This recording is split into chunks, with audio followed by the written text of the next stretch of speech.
नमस्कार दोस्तों, दैनिक रोजगार समाचार पेपर की इजारा फटाफट बड़ी खबरों में आपका स्वागत है। खबर में आगे बढ़ने से पहले आपसे गुजारिश है कि देव एकेडमी को सब्सक्राइब जरूर करिएगा। वीडियो अच्छा लगे तो लाइक शेयर कमेंट करना ना भूलिएगा दोस्तों। जूनियर हाई स्कूल अपग्रेड तो बीएसए का दखल खत्म। उच्च न्यायालय का निर्णय नियुक्ति अवैध करार और रद्द भी। इलाहाबाद उच्च न्यायालय ने एक निर्णय में कहा है कि जूनियर हाई स्कूल को उच्चकित होकर हाई स्कूल की मान्यता मिल जाती है तो वह जूनियर हाई स्कूल नहीं रह जाता। हाई स्कूल की वित्तीय व प्रशासनिक मान्यता मिलने के बाद उस विद्यालय पर यूपी इंटरमीडिएट एक्ट 1921 व UP secondary education service board act 1982 के कानून लागू हो जाते हैं। साथ ही जिला बेसिक शिक्षा अधिकारी का उस विद्यालय से प्रशासनिक व नियुक्ति संबंधी अधिकार खत्म हो जाता है। यह निर्णय जस्टिस सुधीर अग्रवाल व जस्टिस नीरज तिवारी की खंडपीठ ने बलिया के कमलेश की याचिका को स्वीकार करते हुए दिया है। मई में शिक्षकों का अंतर जनपदीय तबादला। अंतर जनपदीय तबादले के लिए आवेदन करने वाले शिक्षकों को मई में मनचाहे जिले में तैनाती मिल सकती है। लॉकडाउन के कारण तबादले की प्रक्रिया ठप हो गई है। बेसिक शिक्षा परिषद के सूत्रों के अनुसार 3 मई को लॉकडाउन खुला तो 10-15 दिन में ट्रांसफर हो सकता है। प्राथमिक और उच्च प्राथमिक स्कूलों में शिक्षकों के अंतर जनपदीय और पारस्परिक तबादले के लिए 20 दिसंबर से 28 जनवरी तक ऑनलाइन आवेदन लिए गए थे। अंतर जनपदीय ट्रांसफर के लिए तकरीबन 70,000 और पारस्परिक तबादले के लिए लगभग 10,000 शिक्षकों ने आवेदन किया था। 19 से 26 मार्च तक दावे और आपत्तियों का निस्तारण चल रहा था। इसी दौरान लॉकडाउन होने की प्रक्रिया ठप हो गई है। 3 मई को लॉकडाउन खुला तो सभी 75 जिलों के जल्द से जल्द दावे व आपत्तियों का निस्तारण कराया जाएगा। इसके साथ ही बेसिक शिक्षा अधिकारी संबंधित शिक्षकों का डाटा रीसेट करते हुए शिक्षकों का संशोधन के लिए उपलब्ध कराएंगे। इसके बाद जनपदीय समिति के अंतिम रूप में जमा आवेदन पत्रों को सत्यापन करते हुए लॉक करेंगे और फिर बेसिक शिक्षा परिषद ट्रांसफर की अंतिम सूची प्रकाशित करेंगे। साथियों से जूनियर हुए 2 विषयों के असिस्टेंट प्रोफेसर। उच्च शिक्षा सेवा आयोग की असिस्टेंट प्रोफेसर भर्ती में हिंदी और राजनीतिक विज्ञान के अभ्यर्थी अपने ही साथियों से जूनियर हो गए हैं।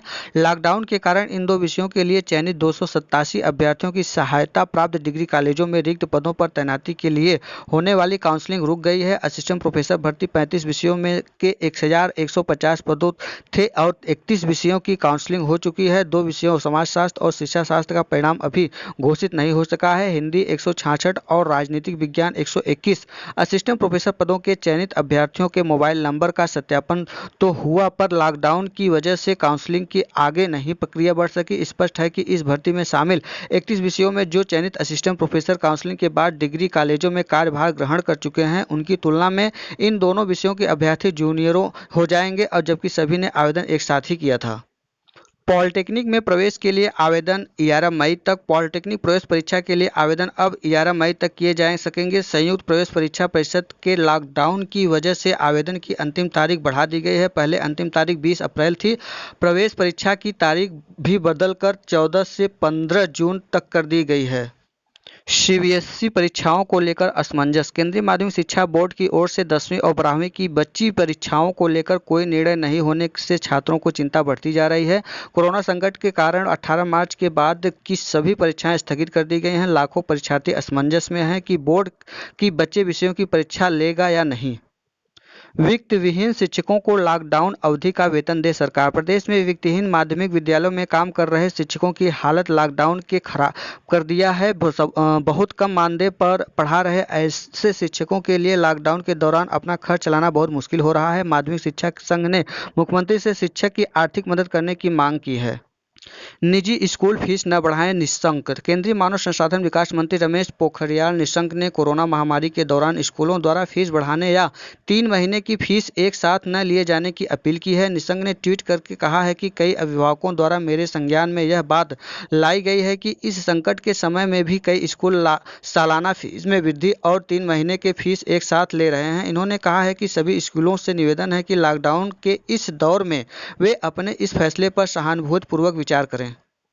लॉकडाउन के बाद शुरू कराएं परीक्षा। डॉक्टर शर्मा। उप मुख्यमंत्री डॉक्टर दिनेश शर्मा ने सभी राज्य विश्वविद्यालयों से कहा है कि वे लॉकडाउन खत्म होने के बाद 15 दिन के अंदर परीक्षा शुरू कराएं। उन्होंने यह भी कहा कि यदि कोई विश्वविद्यालय इससे पहले भी परीक्षा शुरू करना चाहता है तो वह करा सकता है।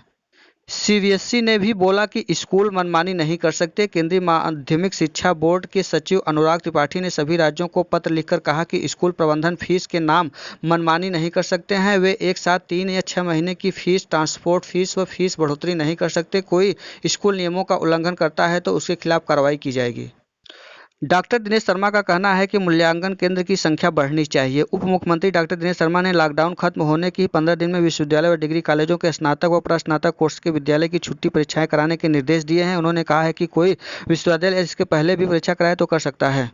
मानव संपदा पोर्टल से होंगे तबादले और एसीआर निर्धारण। बेसिक शिक्षा परिषद के प्रधानाध्यापकों और सहायक अध्यापकों के तबादले और एसीआर का निर्धारण मानव संपदा पोर्टल के जरिए किया जाएगा। बेसिक शिक्षा महानिदेशक विजय किरण आनंद ने सभी प्रधानाध्यापकों, सहायक अध्यापकों और शिक्षा मित्रों को उससे संबंधित सभी वांछित सूचना पोर्टल पर अपलोड करने के निर्देश दिए हैं। महानिदेशक के अनुसार आगामी समय में स्थानांतरण वेतन, एसीआर व अवकाश स्वीकृति पेंशन सहित अन्य कार्य ऑनलाइन मानव संपदा पोर्टल के माध्यम से ही होगी। इसलिए हर प्रधानाध्यापक, सहायक अध्यापक और शिक्षा मित्र की उनसे संबंधित पूरी जानकारी मानव संपदा पोर्टल पर सही अपलोड होना आवश्यक है। उन्होंने कहा कि विभाग की ओर से उसके लिए एक स्व सत्यापन का अभियान भी शुरू किया जा रहा है। यह है आज का दैनिक रोजगार समाचार पेपर की इजारा फटाफट बड़ी खबरें। वीडियो अच्छा लगा हो तो देव एकेडमी को सब्सक्राइब, लाइक, शेयर, कमेंट करना ना भूलिएगा दोस्तों। वीडियो में अंत तक बने रहने के लिए बहुत बहुत धन्यवाद। फिर मिलते हैं नई सूचना के साथ, तब तक के लिए नमस्कार।